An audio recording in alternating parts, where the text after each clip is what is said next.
Al calor del verano, capítulo 1, parte 2. El responso rezado junto a la sepultura fue más breve de lo que yo esperaba. El sacerdote volvió a leer pasajes tradicionales, polvo al polvo, cenizas a las cenizas. Yo no lo escuchaba. Observaba el rostro de todas las personas que se encontraban allí. Miré a mi hermano. Me pregunté qué sentiría yo si él estuviera muerto. Me respondí escuchando el repiqueteo de la lluvia sobre del toldo que cubría la tumba. A un lado, los sepultores aguardaban tranquilamente junto a una excavadora. Se me ocurrió que quizá no había mejor manera de aprender a ser paciente que trabajar en un cementerio. Luego terminaron las honras fúnebres. Nos dimos la mano y expresamos en voz baja nuestros buenos deseos. Me acerqué a mi padre. «Tengo que marcharme», anuncié. «Habrá comida y bebida en casa de tu tía. Me gustaría que vinieses». «Tengo que marcharme», repetí. «El vuelo sale esta tarde. Cogeré un taxi». «Está bien», dijo, y se alejó. Pensé en la borrasca próxima a Venezuela. Intenté imaginar el centro de la tormenta, los vientos girando a toda velocidad en círculos concéntricos, cada vez más cerrados. Tenía que regresar. «Ahí está», exclamó Porter, entusiasmado. Dirigí la mirada al frente y divisé las luces de media docena de vehículos policiales estacionados en el arcén. Había un corillo de curiosos a pocos metros de allí, en el patio de una enorme e imponente mansión. Vi el vehículo amarillo del forense y un furgón sin ventanas, verde y blanco, de los que usan los técnicos en la escena del crimen. Aparcamos detrás del primer coche patrulla. «¿Qué te parece? Le hemos ganado a todos por la mano. No hay cámara de televisión a la vista». Porter ya se había colgado del cuello una cámara de fotos y estaba preparando otra. «Vamos», añadió, antes de que lo tapen todo. Bajó del coche de un salto y se adentró en el campo de golf a grandes zancadas. Lo seguí unos metros más atrás, medio corriendo, medio caminando. En área del 13º hoyo, un oficial de uniforme nos detuvo con un grito. «¡Alto ahí!». Se aproximó a nosotros y agregó: «Está prohibido el paso». «¿Pero no puedo sacar fotos desde aquí?», protestó Porter. «Déjenos acercarnos solo un poco más». «No se preocupe, no fotografiaré nada que ustedes no quieran». El policía negó con la cabeza. Entonces intervine. «¿Quién está al cargo?». «El detective Martínez», respondió, «y también el detective Wilson. Hable con ellos cuando terminen. Por ahora, espere aquí», añadió, volviéndonos la espalda. «Voy para allá», dijo Porter, señalando los matorrales. «Tengo que encontrar un buen ángulo». Se alejó, intentando mantenerse fuera del campo visual del policía. Advertí que uno de los detectives miraba en dirección a mí y lo saludé con un ademán del brazo. Él se acercó. «¿Cómo estás, Martínez?», dije. «¿Qué habéis encontrado?». «Hacía mucho que no te veía», observó, «desde aquel juicio en marzo». Recordé que él había sido el testigo principal en el juicio de un adolescente acusado de asesinar a un turista que le había pedido indicaciones. El caso había tenido mucha repercusión, especialmente cuando el defensor alegó que el muchacho estaba desequilibrado debido a la vida diaria en el jugueteo. Era una defensa novedosa. El jurado estuvo reunido durante 2 horas antes de rechazarla. A todos en la redacción les había hecho mucha gracia. «Y es que ya no se cometen crímenes de calidad, ¿no crees?». Martínez se rió. «Sí, solo homicidios, violaciones y robos comunes y corrientes. Ya no hay valores». «Es verdad», respondí. «Pero dime, ¿hemos dado con algo interesante aquí?». El detective me miró. «Hemos dado con un asesinato sangriento», contestó. «Una muchacha de unos 16 o 17 años, a juzgar por el aspecto que tiene por detrás. El doctor Smith está aquí, pero aún no le he dado la vuelta». Al parecer le dispararon a la nuca con una pistola de gran calibre, tal vez una Magnum 357, posiblemente una 45 o una 44. Especial. Pero fue algo potente. La chica tiene toda la parte posterior de la cabeza destrozada. Yo había extraído mi libreta y estaba tomando apuntes. El detective me miró por un momento y luego prosiguió. «Dios, uno se siente fatal a ver a una muchachita como esta asesinada». Transcribí sus palabras al pie de la letra. «Sin embargo, hay una cosa extraña, aunque debes publicarla todavía». «Corrección, aunque no debes publicarla todavía». «¿Qué es? ¿Me prometes que no la publicarás?», insistió. «Está bien, te lo prometo». ¿De qué se trata? Tenía las manos atadas a la espalda. No había visto algo así desde... Pensó por un momento. Aquel gángster, el jugador que encontramos en Glades. ¿Lo recuerdas? Eso es lo que llaman asesinato estilo ejecución, ¿verdad? Martínez se rió. Así es. Ahora bien, ¿por qué querría alguien ejecutar a un adolescente? ¿La violaron? No estoy seguro, respondió. Toda su ropa parece estar intacta y en su sitio. No lo entiendo. ¿Qué lleva puesto? Tejanos, camisetas, sandalias. La indumentaria básica y habitual de los adolescentes. Hizo una pausa y levantó la vista. Vaya, exclamó, aquí llegan tus hermanos y hermanas. Miré hacia atrás y vi que había llegado gente de la televisión. Venían en equipos, integrados por un sonidista, un reportero y un operador de cámara. Bueno, dijo Martínez, luego te veo. Habla con el médico y con aquel tipo, el de los pantalones cortos. Es el que encontró el cadáver. Habla con él. Y otra cosa. ¿Qué? Pídeme la información a mí. Wilson tiene una hija adolescente. Esto ya lo ha afectado bastante. Está bien, asentí. ¿Llevaba la chica alguna identificación? Más tarde hablamos, dijo el detective, y se alejó por el césped. Al ver las cámaras, varios de los oficiales uniformados que habían estado registrando los arbustos se acercaron para mantenerlas a raya. Los tipos de la televisión parecieron contentarse con grabar imágenes desde lejos mientras los policías procedían a examinar la escena del crimen. Yo regresé al coche y llamé a la redacción por la radio. Respondió una secretaria y un instante después oí la voz de Nolan. ¿Y bien? Dijo. ¿Qué has averiguado? Creo que aquí hay buen material, respondí. Tal vez haya sido un secuestro, no lo sé. Pero es un caso muy extraño. La muchacha tenía las manos atadas a la espalda. La han matado al estilo de ejecución. Aún no hay que publicar ese dato, pero podremos hacerlo pronto. ¿Buenas fotos? Creo que sí. Andy Porter está entre los arbustos con un teleobjetivo. Hay muchos policías registrando el lugar. Suena bien, mejor que las fotografías del desfile del glosario Día de la Independencia que teníamos pensado publicar, comentó con una carcajada. Escucha, necesito que alguien haga unas indagaciones por mí. ¿Qué cosa? Pide lo que quieras. Quiero que alguien llame a la oficina de personas desaparecidas y a las comisarías locales y pregunte si alguien denunció anoche o ayer la desaparición de una chica en Gables. Es una posibilidad. Buena idea. Se lo encargaré a alguien antes de que a la policía se le ocurra hacer lo mismo. Hasta luego. Colgué el receptor y bajé del coche. Notaba la sensación pegajosa y desagradable del sudor bajo el brazo. El azul del cielo parecía extenderse hasta el infinito. No había nubes, solo el sol, el cielo azul y el calor. Eché a andar en busca del hombre que había que había hallado el cadáver. Estaba de pie junto a uno de los patrulleros. Me presenté y él me aseguró que leía el Journal todos los días. Era un hombre robusto, bajo, de cabello muy corto. Jamás me había ocurrido algo así, ni siquiera cuando estaba en el ejército, en el 54, y nunca había visto cosa semejante. ¿Cómo fue exactamente? Pregunté. Anoté sus palabras en la libreta. El hombre, aunque parecía bastante alterado, se expresaba con bastante claridad, y sus declaraciones servían para un artículo complementario. Recuerdo que me fijé en sus brazos, eran delgados, como los de una criatura. Estaban estirados hacia atrás, pero no muy tensos, ¿sabe?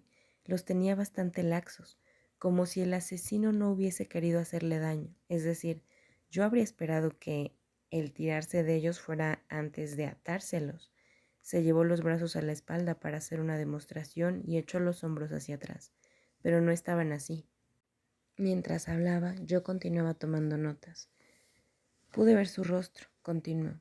En cierto modo, tenía una expresión tranquila, como si estuviera descansando, aunque vi que tenía casi toda la parte trasera de la cabeza destrozada. Tragó saliva. Dicho así, suena muy frío, ¿verdad? En realidad no sé qué me ocurrió. Me quedé inmóvil allí, mirándola, y mi mente registraba lo que veía. Cómo estaba tendida, cómo tenía apoyada la cabeza, la maraña de pelo apelmado por la sangre. Tenía el cabello rubio. Se lo conté al detective, con todos los detalles, y entonces, ¿sabes qué pasó? Vomité. Estaba por allí, dijo, señalando unos arbustos. Supongo que ustedes están acostumbrados a ver cadáveres de asesinados. Suficiente. Dígame, ¿a qué se dedica? Escuché a medias mientras el hombre relataba su historia personal. Me habló de su costumbre de correr, de su ruta acostumbrada y el sol de la mañana. Dijo que había pasado junto a la muchacha al menos 3 veces sin verla. Mis propios hijos son más jóvenes. ¿Podemos sacarle una fotografía? Preferiría que no, respondió, después de reflexionar por un momento. ¿Es necesario que mencionen mi nombre en el periódico? Oh, sí, contesté, sin duda alguna. Pues ojalá no fuera así. Creo que no podré pegar ojo hasta que atrapen a ese tipo. Yo no me preocuparía por eso, dije. ¿Por qué no? Bueno, no creo que un tipo que sale a atar y asesinar jovencitas quiera meterse con un adulto. El hombre asintió. Pero le daré un consejo, proseguí. Yo en su lugar intentaría mantenerme alejado de la gente de la televisión. Si no, su cara aparecerá en todas partes. Gracias, dijo. Lo tendré en cuenta. Cuando lo dejé, lo vi apartarse del camino y perderse en las sombras. Me dirigí a Porter, que estaba de pie junto al automóvil, hablando por radio con el estudio fotográfico. He tomado una foto de ese tipo con quien hablas, dijo. He tenido que usar el teleobjetivo, pero creo que saldrá bien. ¿Crees que podré conseguir un primer plano? De ninguna manera. Además, podrías descubrirlo ante los de la televisión. Está bien, dijo. Quedémonos hasta que saquen el cadáver. A los jefes siempre les gustan estas imágenes de la bolsa con el cuerpo sobre la camilla, igual que en Vietnam. Los meten en la misma bolsa negra con cremallera. ¿No es maravillosa la tecnología? Eres un cínico. ¿Y quién no? Aguardamos a la sombra, junto al sendero, observando trabajar a los policías. Al cabo de un rato, salieron con una camilla. Allá voy, dijo Porter. Se produjo un revuelo entre los camarógrafos de la televisión, que corrieron detrás de los hombres del escuadrón de rescate mientras estos extraían el cuerpo de entre los arbustos y subían la bolsa negra a la ambulancia. Advertí que Porter se había sumado a la gente de la televisión y estaba tomando fotografías a toda velocidad. En cierto momento me miró, sonrió y señaló la bolsa que contenía el cadáver. Avisté al médico forense, que se acercaba atravesando el campo de golf, de modo que salía al sol para hablar con él. El hombre estaba encendiendo una pipa cuando lo abordé. ¿Qué puede decirme?, le pregunté. No sabré demasiado hasta que la abra. Por lo visto la asesinaron con un arma de grueso calibre. Es probable que recibiera un solo impacto, a juzgar por la herida. Según parece, le dispararon a quemarropa, tal vez desde 30 a 40 centímetros. ¿Cómo lo sabe? Por el residuo de pólvora alrededor de la herida. En realidad, solo podré determinarlo con mayor precisión cuando examine las muestras con un microscopio. Por ahora solo lo estoy calculando a ojo, aunque se me da bastante bien. ¿Algún indicio de abuso sexual? No. Es extraño, ¿verdad? Quiero decir que no es esta la forma en que habitualmente asesinan a las jovencitas. ¿Qué puede decirme acerca de la manera en que tenía atadas las manos? No mucho. Los chicos del laboratorio se han llevado la cuerda. ¿Estás seguro de que fue asesinada aquí? ¿No pudieron arrojarla allí después de matarla? Oh, sí, estoy seguro. He encontrado en algunas de las palmeras cercanas un poco de materia que salió despedida en el impacto. ¿Tiene alguna teoría? ¿Alguna intuición? El asesino resultará ser un novio celoso o un padrastro maníaco sexual. Pero, en resumidas cuentas, a usted les da lo mismo. De cualquier modo, es una buena historia, ¿no? Hice caso omiso de su sarcasmo. El doctor dio una larga chupada a su pipa y percibí el aroma del tabaco que se mezclaba con el olor del césped cortado. ¿Tiene idea de quién es ella? Pregúnteselo a los detectives, respondió. ¿Por qué no me llama más tarde, cuando haya terminado la autopsia? Ella será la primera de la lista. Es probable que termine por la tarde, temprano. Está bien, dije. Le llamaré entonces. Vi a Martínez y a su compañero, Wilson, de pie junto a su coche camuflado, rodeados de reporteros de la televisión. Me acerqué para escuchar. Martínez parecía exasperado. Aparentemente, alguien se había enterado de que la muchacha tenía las manos atadas. Ya no era un secreto. Wilson hablaba con los periodistas. Era un hombre de 40 y tantos años, demasiados para un detective de homicidios. Tenía el cabello abundante y negro salpicado de gris, y el mentón salido en un permanente gesto de desafío. Llevaba un traje azul tradicional con una banderita estadounidense en la solapa y tenía el rostro enrojecido por el sol y por las preguntas. Al acercarme, lo oí decir: «No insistan, no les daré detalles. Me parece muy patético, es decir», hizo una pausa, mirando a las cámaras. «¿Qué ha hecho una muchachita como esta? Los adolescentes tienen el mismo derecho a crecer y envejecer que el resto de nosotros. Odio ver estas cosas. Me afectan mucho». Ahora estaba furioso. «Realmente es una lástima», murmuró. «Y no me da la impresión de que a ustedes les importe mucho». «Vamos, Phil», intervino Martínez. «Ya es suficiente. Vámonos». Me miró, encarnando ligeramente las cejas. Escribí lo que había dicho Wilson, sacudiendo la cabeza. «Es su trabajo», pensé, «pero también es el nuestro. No hay diferencia». «Atraparemos a ese sujeto», afirmó Wilson, «y espero que se pudre en la cárcel. Ojalá no hubieran quitado la silla». «Vamos, Phil, ya basta». Martínez se había sentado al volante y encendido el motor. «Vámonos». Wilson se volvió hacia él. «Está bien», dijo, y dirigiéndose de nuevo a las cámaras, agregó: «Más tarde habrá un comunicado oficial». A continuación se dejó caer en el asiento y cerró de portazo, que sonó como el disparo que marca el comienzo de una carrera. Se produjo un repentino frenesí de actividad cuando los camarógrafos comenzaron a guardar su equipo para marcharse. Encontré a Porter esperando en el automóvil. Había encendido el acondicionador de aire. «Es un día caluroso para un homicidio», comentó.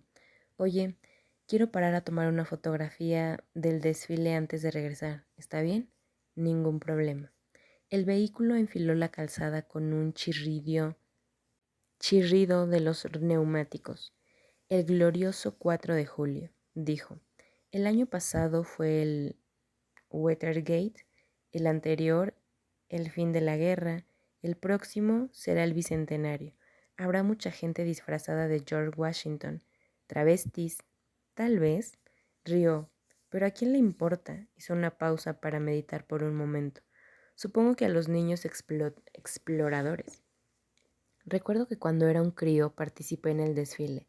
Me encantó. Me hizo sentir que realmente era verano. Tengo que admitirlo. Pensé en mi tío con su uniforme. Mi padre tenía una fotografía de él enmarcada en su estudio. En ella, mi tío aparecía joven y fuerte, con su traje azul y rojo, tan imponente y vistoso que parecía mucho más que un simple atuendo. Cuando era pequeño, yo contemplaba ese retrato con una mezcla de temor y fascinación ante aquel uniforme que rezumbaba valentía, fuerza y hombría al mismo tiempo. En la fotografía, los colores eran tan vívidos como las emociones. La música del funeral me vino a la mente y de pronto advertí que la ventanilla estaba bajada al oír los compases de una banda, los golpes sordos de bombos y de pies que marcaban el paso a pocas manzanas de distancia. Porter estacionó el automóvil. «Si intentamos acercarnos mucho más, jamás podremos salir», dijo. «Vamos, es a unas 3 calles de aquí. Solo es un pequeño desfile por la calle principal. Más tarde habrá uno más grande, pero me gusta fotografiar a los chicos de la escuela secundaria. Son más espontáneos que cualquier banda universitaria». Por un instante pensé en la muchacha del 13º hoyo. Probablemente hubiese pasado el día observando el desfile desde la acera, o tal vez hubiese marchado al cabo de un rato, con una cabellera rubia suelta, luciendo su juventud por medio de la calle. Seguí a Porter hacia el lugar de donde procedía la música, que cada vez sonaba más alta, y reconocí los compases del Barras y Estrellas, que es un desfile sin sausa. La multitud no era muy nutrida, pero sí estaba muy atenta. Había montones de niños con globos y otros cochecitos. La banda tocaba una pieza muy popular que apenas resultaba reconocible. Los instrumentos de viento relumbraban al sol y los chicos marcaban al compás de la música. Porter se encaminó hacia la calle y se perdió entre la gente. Alcancé a verlo, agachándose, volviéndose, corriendo delante de los que desfilaban, tomando fotografías. Mientras la intensidad de la música aumentaba y disminuía, posé la mirada en un grupo de majoretes que avanzaban por el centro de la calle, agitando sus bastones plateados, que lanzaban destellos al gritar. Las muchachas llevaban puestos uniformes dorados que reflejaban el sol de manera que daba la impresión de que cada una de ellas despedía un resplandor especial. Observé a una de las jóvenes que marchaba a un lado. Su bastón parecía moverse alrededor de ella por voluntad propia y tenía hipnotizados a los espectadores. En cierto momento, la muchacha retrocedió un paso y lo arrojó al aire. El bastón dio varias vueltas, recortando contra el azul del cielo, como si danzara al ritmo de la marcha, antes de iniciar su caída. La joven calculó el tiempo y extendió el brazo para atraparlo. Por un segundo creí que lo tenía bien sujeto, pero su mano debió de insuflarle entonces la misma vida que al lanzarlo hacia arriba, porque el palo se le escapó y se cayó al suelo. La chica se detuvo por un instante para agacharse a recogerlo. Al cabo de un segundo lo sostenía de nuevo en la mano y había reanudado su baile, pero ahora se notaba que estaba conteniendo las lágrimas. Después dobló una esquina y desapareció de mi vista. Volví a pensar en la joven del 13º hoyo. A esa edad se tenía una percepción distinta de las cosas. La caída de un bastón provocaba el llanto. ¿Qué otra cosa? Una cita cancelada, una palabra hiriente, un examen suspendido. No había tiempo para preocuparse por la muerte ni lágrimas para los que morían. Seguí escuchando el sonido rítmico de los bombos hasta que Porter me tocó el hombro. Regreso a la realidad, dijo. Hasta aquí la segunda parte del capítulo 1.